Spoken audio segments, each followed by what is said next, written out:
अस्सलाम वालेकुम। हमारा नेक्स्ट टॉपिक है रिएक्टिविटी ऑफ कार्बोनाइल ग्रुप। इस टॉपिक में हम पढ़ेंगे जो कार्बोनाइल ग्रुप है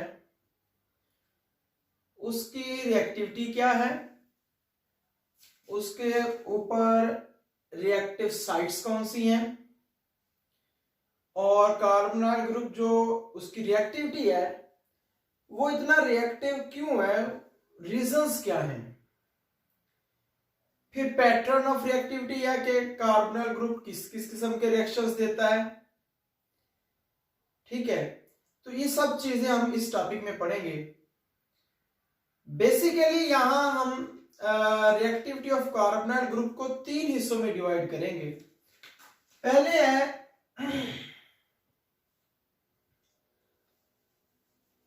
केमिकल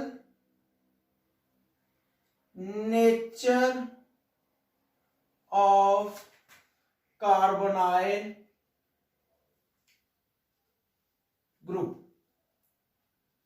पहले स्टेप में हम देखेंगे जो कार्बोनाइल ग्रुप है उसकी केमिकल नेचर क्या है। दूसरे स्टेप में हम देखेंगे टाइप्स ऑफ रिएक्शंस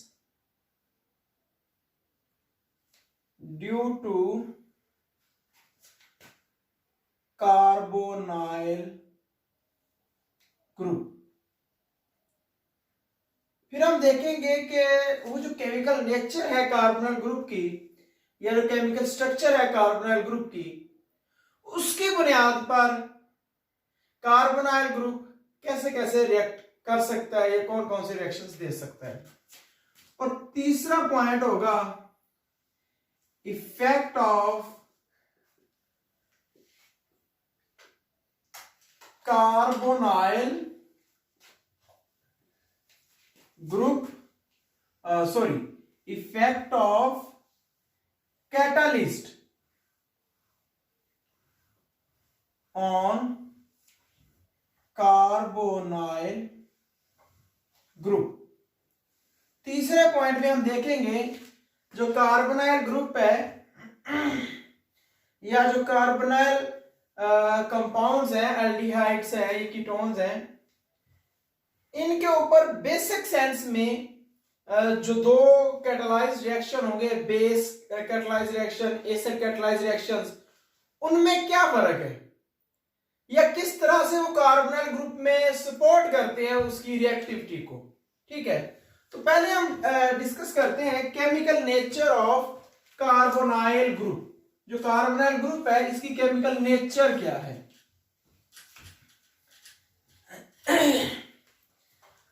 अब देखें जी, ये है हमारे पास कार्बोनाइल ग्रुप। ठीक है, इसमें मैं यहां एक बॉन्ड, ये वाला जो बॉन्ड है इसको मैं रेड कलर से शो कर देता हूं। इसका मतलब ये है कि ये जो डबल बॉन्ड है ये 2 टाइप्स के बॉन्ड से मिलकर बना है।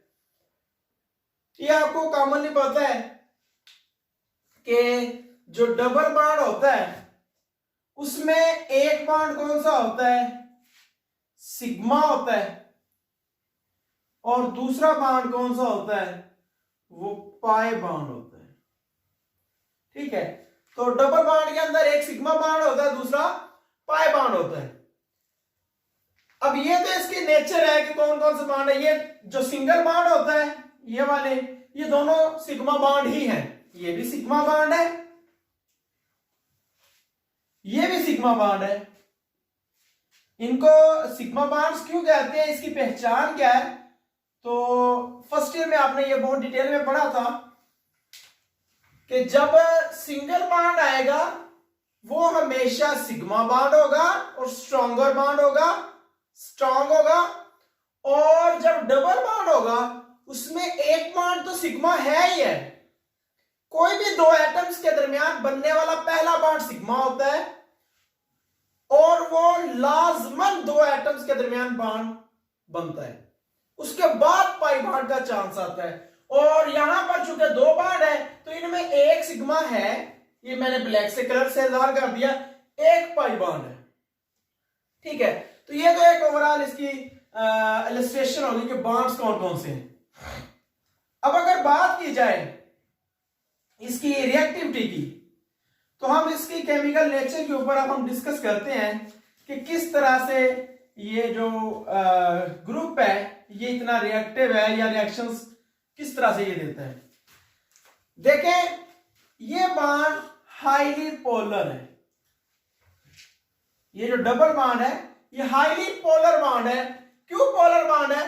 पोलर बॉन्ड इस वजह से है, यहां पर जो ऑक्सीजन है उसकी इलेक्ट्रोनेगेटिविटी है 3.5 और जो कार्बन है उसकी है 2.5। अबाउट 1 का डिफरेंस है इन दोनों की इलेक्ट्रोनेगेटिविटी में। और जो इलेक्ट्रोनेगेटिविटी है वो क्या होती है? वो the power to attract this electron pairs, bond pairs toward itself in a covalent bond. तो यहां पर जो कोवलेंट बॉन्ड्स है इसमें जो इलेक्ट्रॉनिक क्लाउड है इसको अपनी तरफ खींचने की जो पावर है किसी भी एटम की, कार्बन की या ऑक्सीजन की, वो क्या कहलाती है? वो उसकी कहलाती है इलेक्ट्रोनेगेटिविटी। अब जैसा कि हमें पता है कि ऑक्सीजन की पावर ज्यादा है, कार्बन की पावर अट्रैक्ट करने की या इलेक्ट्रॉन्स को अपनी तरफ खींचने की ज्यादा है, ऑक्सीजन की, कार्बन की कम है। तो इस वजह से क्या होता है कि ये जो बॉन्ड है ये ज्यादा शेयरिंग, इसका जो इलेक्ट्रॉनिक डेंसिटी है वो ज्यादा किस तरफ होती है? वो ऑक्सीजन की तरफ होती है, इसलिए उस पर क्या आ जाता है? Partial negative. और नीचे क्या आ जाता है? Partial positive. ठीक हो गया। अब इस पार्शियल नेगेटिव और पॉजिटिव कैरेक्टर की वजह से यहां पर ये मॉलिक्यूल दो सेंटर्स प्रोवाइड कर रहे हैं आपको। एक सेंटर कौन सा है? एक सेंटर है कार्बन का और इसे हम कहते हैं इलेक्ट्रोफिलिक सेंटर। इलेक्ट्रोफिलिक सेंटर मतलब क्या हुआ कि जो कोई भी न्यूक्लियोफाइल है या न्यूक्लियोफिलिक रिएजेंट है, ऐसा रिएजेंट जो न्यूक्लियोफाइल जनरेट करे, वो अटैक कर सकते हैं आगे कार्बन पर। और जो ऑक्सीजन है ये हमारे पास क्या है? ये है न्यूक्लियोफिलिक सेंटर।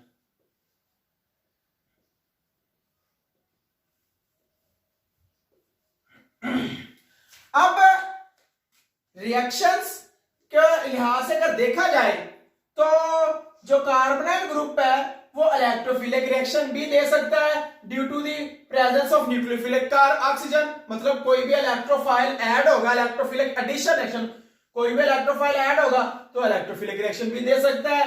और ड्यू टू इलेक्ट्रोफिलिक कार्बन ये न्यूक्लियोफिलिक रिएक्शन भी दे सकता है। इसका मतलब क्या हुआ कि दोनों सेंटर्स मौजूद हैं और इन दोनों सेंटर्स की मौजूदगी की वजह से जो कार्बोनाइल ग्रुप है वो दो तरह के रिएक्शन दे सकता है, जो कि हमारा सेकंड पॉइंट है, टाइप्स ऑफ रिएक्शंस, कि कौन कौन से रिएक्शंस दे सकता है।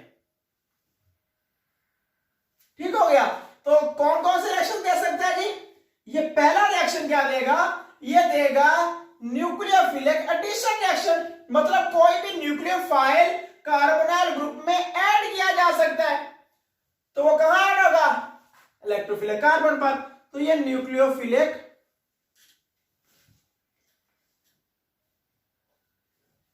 एडिशन रिएक्शन दे सकते हैं जी। रिएक्शंस।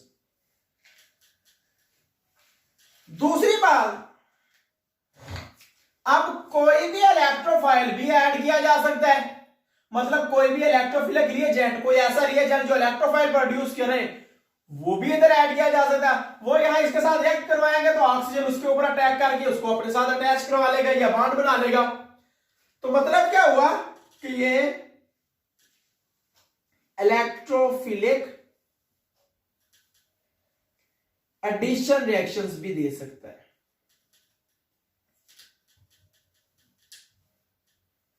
ठीक हो गया।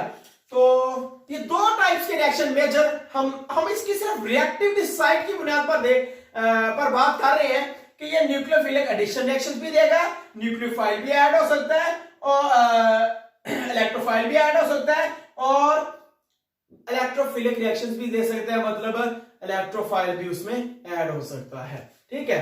तो ये टू टाइप्स के रिएक्शन है इसमें कि ये न्यूक्लियोफिलिक एडिशन रिएक्शंस और इलेक्ट्रोफिलिक एडिशन रिएक्शंस देता है। ठीक हो गया। लेकिन मेजॉरिटी में हमारी भी बुक में जो हमने डिस्कस करना है उसमें भी और मेजॉरिटी में ये न्यूक्लियोफिलिक एडिशन रिएक्शंस देता है। कौन से रिएक्शन देता है? न्यूक्लियोफिलिक एडिशन रिएक्शंस ये देता है। अब हम उसके ऊपर थोड़ी सी डिस्कशन करेंगे और ये हमारा टॉपिक कंप्लीट हो जाएगा। Nucleophilic addition reactions.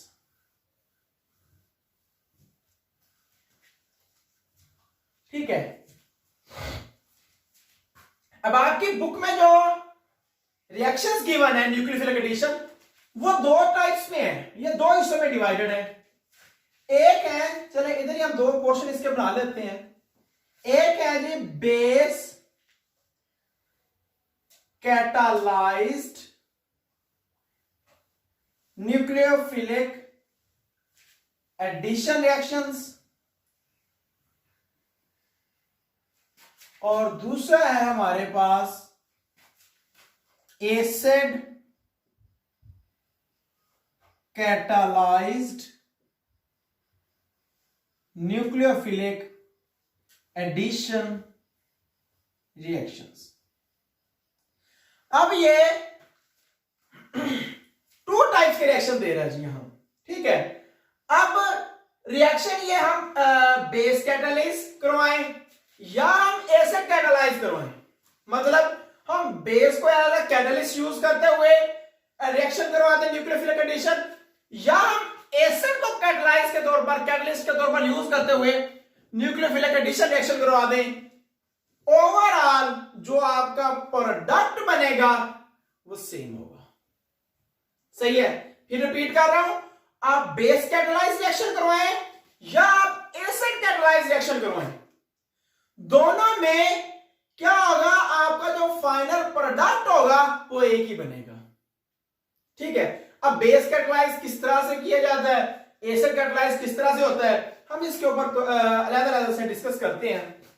जो बेस कैटालाइज रिएक्शन है ये क्या काम करता है या इसमें बेस का रोल क्या होता है? बेस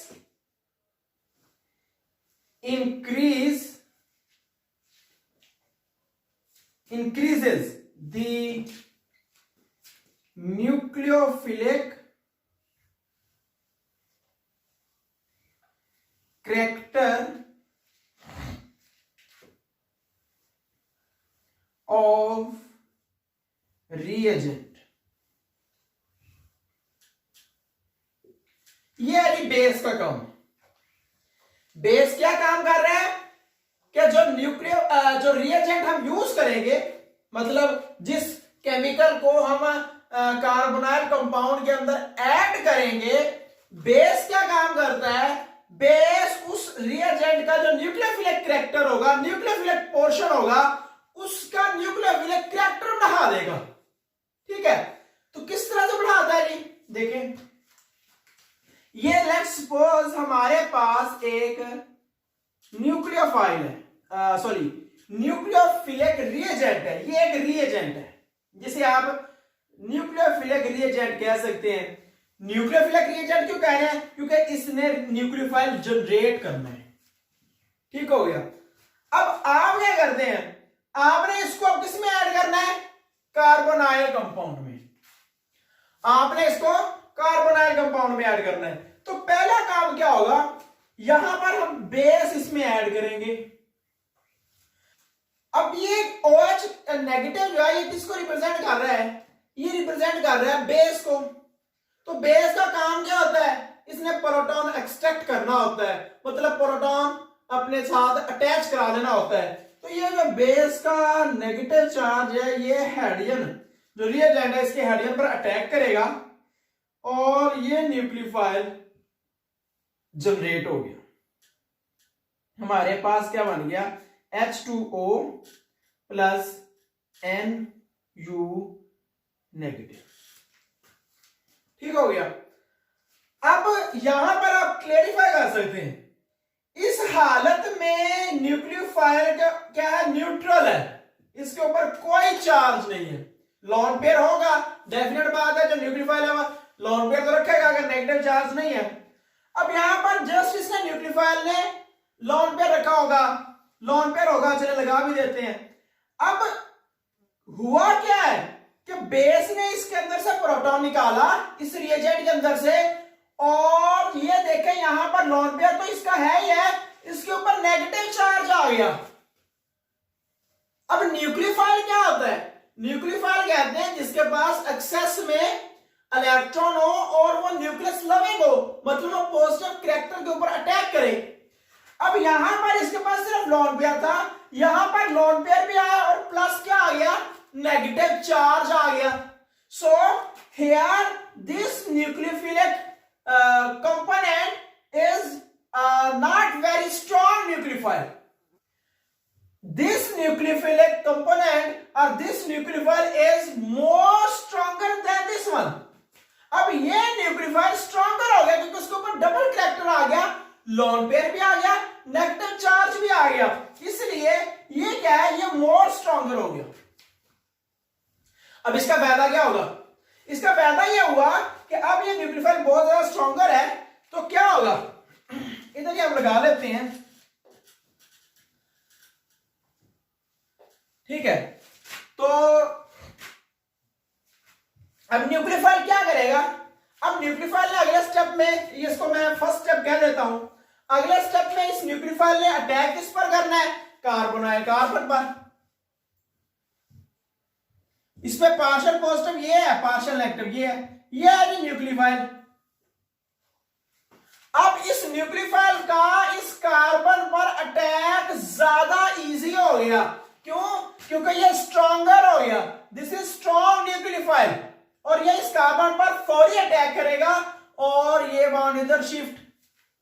अगले स्टेप में क्या होगा कि यहां से जो वाटर के अंदर वाटर बना है, तो बेस का जो प्रोटॉन यहां से इसने लिया है, वो अगले स्टेप में ऑक्सीजन क्या काम करेगा?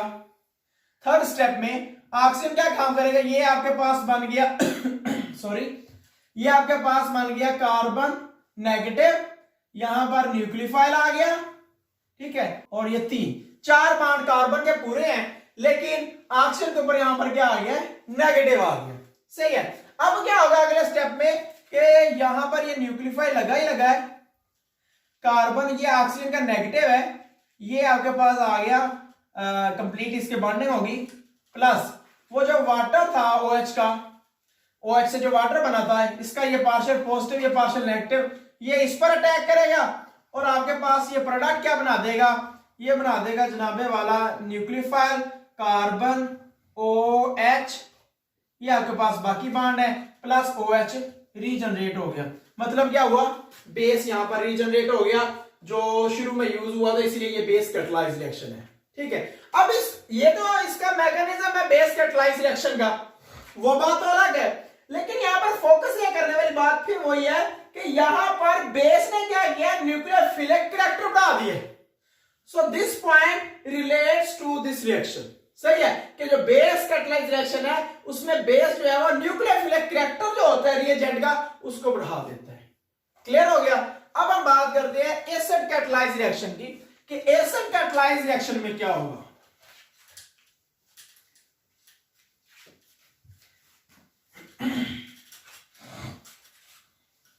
ये पॉइंट बहुत ज्यादा समझने वाले हैं, क्योंकि इन पॉइंट्स को फॉलो करते हुए या इन पॉइंट्स के अंदर से एमसीक्यूज बनते हैं, ठीक है। अब एसिड कैटालाइज रिएक्शन है, एसिड कैटालाइज रिएक्शन,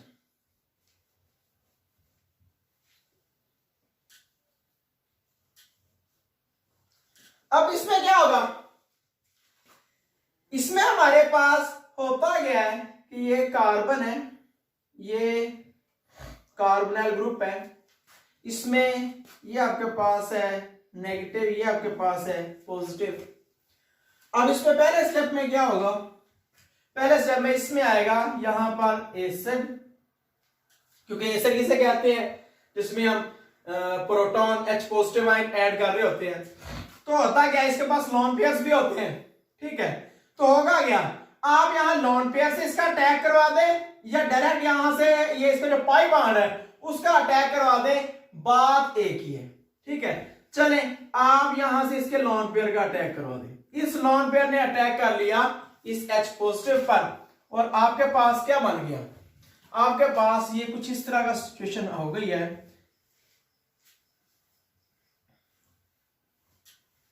ये सिचुएशन होगी आपके पास। ये मैं बाण यहां पर, चूंकि हमने पाई बाण को फोकस रखना है इसलिए मैं यहां पर डिफरेंट कलर से शो कर देता हूं। ठीक है, अब ऑक्सीजन ने चूंकि अपना लॉन पेयर एक्सेस में यूज कर लिया है, तो मतलब कोऑर्डिनेट कोवलेंट बॉन्ड बना लिया है, तो हमारे पास यहाँ ऑक्सीजन पर चूंकि इलेक्ट्रॉनिक क्लाउड की कमी हो गई है, मतलब ये कहने का कि उसने एक्सेस में अपना इलेक्ट्रॉन यूज कर लिया। जब एक एटम जो है वो नॉर्मल से ज्यादा बॉन्ड बनाता है तो उसके ऊपर पॉजिटिव चार्ज आता है, ये पहले भी कंसेप्ट आपने पढ़ा हुआ है। तो अब अगले स्टेप में होगा क्या, अब अगले स्टेप में ये होगा, सेकेंड स्टेप में ये कार्बन था, ये आपके पास ऑक्सीजन और ये, चलिए इसको मैं इसी से शो कर देता हूं।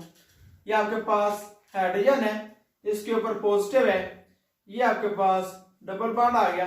अब होता क्या है, होता ये है कि अब चूंकि ऑक्सीजन के पास ऑक्सीजन बहुत ज्यादा अनस्टेबल हो चुका है, तो ये अपने आप को नॉर्मलाइज करने के लिए इसका ये बाई बॉन्ड जो है वो इधर शिफ्ट हो जाता है। मतलब जो उसने लॉन पेयर यूज किया था वो तो यूज हो गया, अब उस लॉन पेयर की रिकवरी हो गई है, रिकवरी हुई है तो आपके पास बना गया है, आपके पास कुछ ये कंपाउंड बन गया है।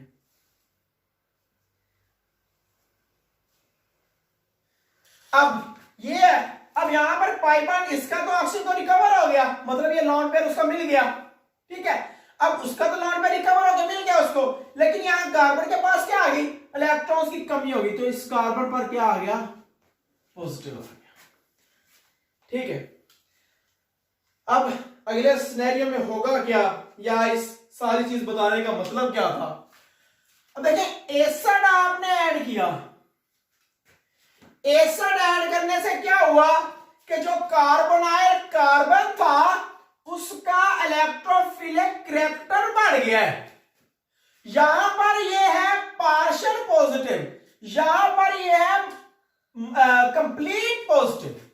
तो मतलब क्या हुआ कि एसिड ने क्या कर दिया है कि जो कार्बोनाइल कार्बन है ना इसका इलेक्ट्रोफिलिक कैरेक्टर बढ़ा दिया है। तो जब इसका कार्बन का इलेक्ट्रोफिलिक कैरेक्टर बढ़ गया ना, तो अब अगर कोई वीक न्यूक्लियोफाइल भी होगा, कोई वीक नॉर्मल न्यूक्लियोफाइल भी होगा, वो भी इस पर अटैक इजीली कर लेगा। क्यों? क्योंकि ये स्ट्रॉन्ग इलेक्ट्रोफाइल हो गया। यहां पर ये नॉर्मल इलेक्ट्रोफाइल था, यहां पर एक स्ट्रॉन्ग इलेक्ट्रोफाइल बन गया। अब इसके स्ट्रॉन्ग इलेक्ट्रोफाइल होने की वजह से वीक न्यूक्लियोफाइल भी इसके साथ रिएक्ट कर सकता है। तो समझने के बाद यहां पर ये आ गए कि अगर आप बेस कैटालाइज रिएक्शन यूज करेंगे तो जो बेस है वो रिएजेंट का न्यूक्लियोफिलिक कैरेक्टर बढ़ा देता है, और अगर आप एसिड यूज करेंगे, एसिड जो है वो कार्बोनाइल कार्बन का इलेक्ट्रोफिलिक कैरेक्टर बढ़ा देता है।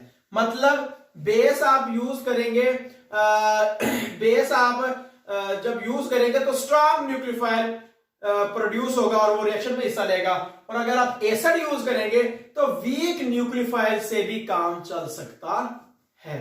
बेस कैटालाइज के नतीजे में स्ट्रॉन्ग न्यूक्लियोफाइल इन्वॉल्व होगा, और जो एसिड कैटालाइज्ड है उसमें आप वीक न्यूक्लियोफाइल भी यूज कर ले तो आपका ये रिएक्शन इजीली हो सकता है। ठीक है, तो ये था जी रिएक्टिविटी पैटर्न था कार्बोनाइल ग्रुप का, कि कार्बोनाइल ग्रुप होता क्या है, किस तरह से उसके ऊपर पैटर्न ऑफ रिएक्टिविटी है, इलेक्ट्रॉनिक क्लाउड का पैटर्न है, फिर वो रिएक्शंस कौन कौन से देता है, और आपकी बुक में जो रिएक्शंस हैं एसिड कैटालाइज बेस कैटालाइज उनका कंसेप्ट कहां से यूज होता है।